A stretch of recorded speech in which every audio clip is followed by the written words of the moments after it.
Hey, welcome back to my channel. Today I'm going to be talking about the palettes that I have most recently added to my collection.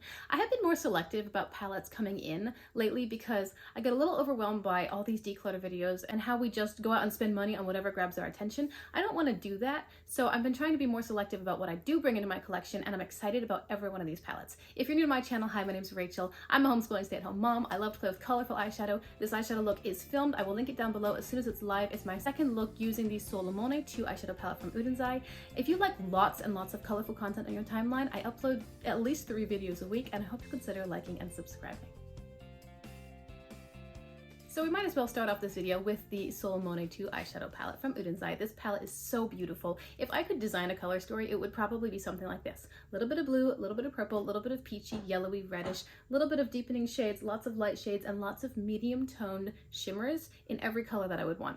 I think it's perfect. I think it's beautiful. Watch my video to see what my final thoughts are regarding performance and fallout and things like that. But overall, this palette is just gorgeous. I really love Udenzai. I love the formula. I love the packaging. I love their color stories. I think it's a unique company and they do a fantastic job with their palettes. So this is their most recent palette. I think it is permanent to their product line, and it's just beautiful. Another new palette that came into my collection is the Through My Eyes palette between ColourPop and I Love Sarahi. This is actually quite an old palette. I think it was released in 2019, but I found a seller on Poshmark who was listing a brand new untouched one for, I think I got it for $8. I don't remember exactly, but I always thought that this color story was beautiful. Every time I would see it pop up anywhere, I would think, oh, that's so interesting with the bronze, peachy, coral, purple, teal tones. It's just sort of a weird combination of colors, and yet I think it was done very beautifully. I have enjoyed playing with this palette. I think the ColourPop quality is good, considering that it's technically probably expired. It's performed very nicely for me, and I really like the variety of tones and shades. I like how we've got shimmers that work with a lot of different things. If I had one critique, I might say there are a couple too many mid-toned pinky shades between this one and these over here, but I mean, it's not really a complaint because this one's more neutral and then this one's much lighter, this is darker. It really has a lot of options and variety, and I think it's a pretty palette. I recently just added the In the Limelight palette to my collection. This is also from ColourPop. I haven't used it at all. It is brand spanking new. It came in a couple days ago, but Solomone arrived at the same time, and I wanted to play with that one first and get a video for you. So they're both new, but I haven't used this one yet. I really look forward to playing with this one. Angelica is saying that this is a fantastic palette, and I really, really love green eyeshadow, and particularly the weird limey sorts of colors. I think this is going to be a great companion for several of my other palettes. For example, I have Dirty Martini from Glamlight, which is a much darker toned green palette, so this is a nice light complement to it. It doesn't go super dark, but it does have a nice deepening shade here. There's an interesting pink shade here, and then there's a little light white shimmer. It looks kind of like a much lighter version of the Sprinkle a Little Magic palette between ColourPop and Tinkerbell. Because that one is also very green with some pinks, green and pink, but this is a way lighter version, definitely more yellowy and more limey. I think it's going to be a lot of fun to play with.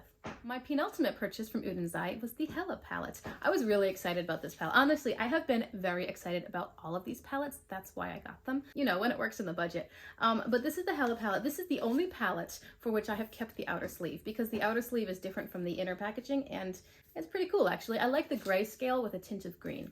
But the inside of the packaging is stunning. I just adore these colors. And the palette itself is so beautiful. It's so springy. The yellows and greens and pinks. It goes light, it goes dark, it's got mattes, it's got shimmers, it's got mid-tones, it's got, I mean, anything that you would need for this color story, this palette has it. Angelica is my favorite YouTuber. I wanted to buy this palette because I love the colors, because I love Udenzai, because I love Angelica, and I wanted to help support her and her project, and it's just a beautiful palette. It performs like a dream. There are so many different ways that you could go. You can go cool or warm, you could go light, you could go deep.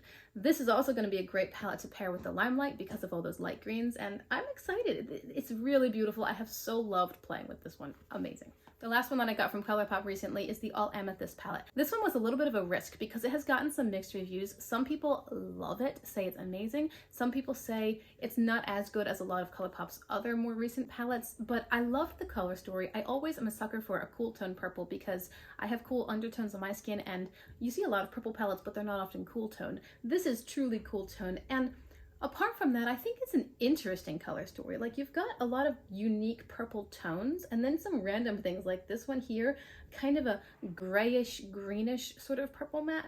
And then this one over here is this beautiful, bright, bluey, purpley kind of color.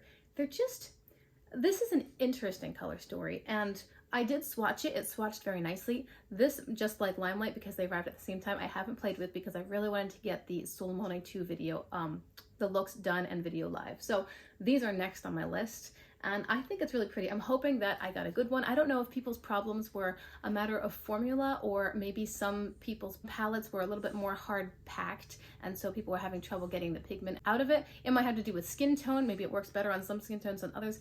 I don't know.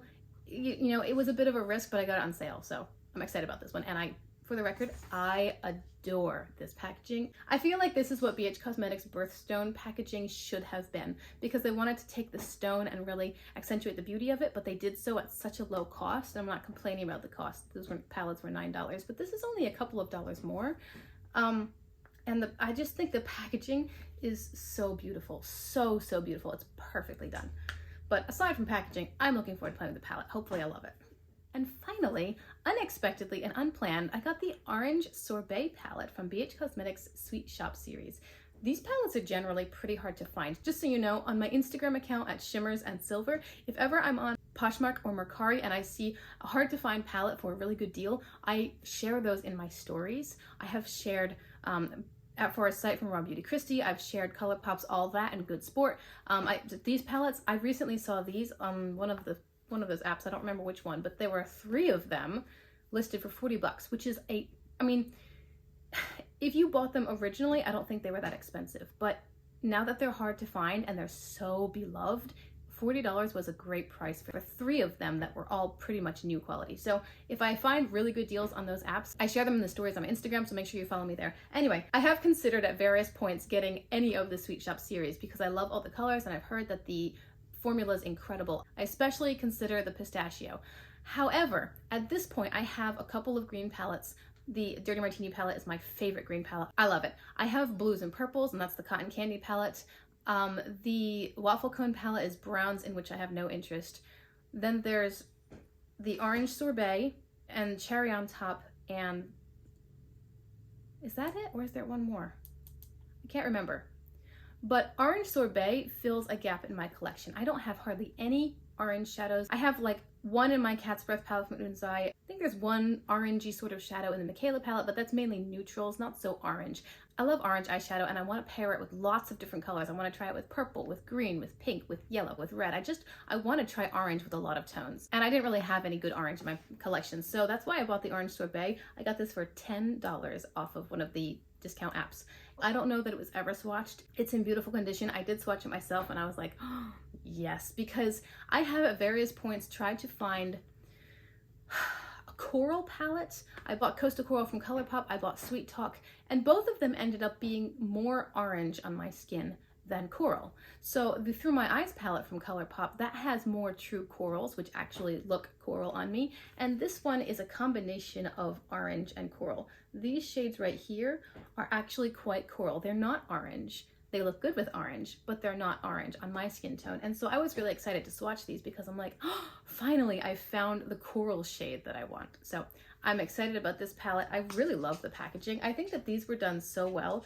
And you know, when BH Cosmetics launched some of the collections after this, when they launched their Totally Plastic collection, which was just tasteless, very sexualized marketing. Then they launched the birthstones, which were cute but really cheap packaging. Then they launched the Say It collection, which was rather abrasive packaging with curse words and stuff on the fronts of the palettes. I don't know why they decided to go the more edgy route when this series was an absolute sellout hit across the board. Everyone loved these palettes and they're just cute. First off, it's really good quality. It's nice and sturdy. It feels good in your hands. It's got a large mirror. It's got these big pans which somehow feel a little bit more luxurious, and it's incredible formula. Like, the quality of everything is awesome, and the packaging itself is just, it's cute without being childish. It's fun and lighthearted, not too serious. It's just, I mean, it's a hit. Like, why did they go and make their next collection so edgy and abrasive and kind of offensive when this was so successful for them? I don't understand. Anyway, this is technically the newest palette in my collection. I'm very excited to play with it again. This is going to be fun to pair with in the Limelight. So there you go. Those are the palettes that I have most recently added to my collection in the past several months. I'm always in a process of decluttering. Like, if I see a palette I don't have, I pass it along. So like yesterday I sold the Opal Birthstone palette. Last week I sold the Sapphire Birthstone palette. It's just, you might think my collection's enormous at this point, but really it's a matter of I got rid of one or two, but I brought in a different one that I wanted more. So I'm trying to keep it at a reasonable, manageable size. My husband thinks that it's way overkill. I just say we have creative differences, but I do have to honor and respect him and not go crazy. So that's why I'm trying to be more selective. I'm really excited about all these palettes. I'm excited to pair them with what I already have. And I thank you for hanging out with me. I hope that you will consider liking and subscribing if you want to see lots more content. Remember to check out this eye look. And until I see you again in my next video, hope you have a great day. Bye.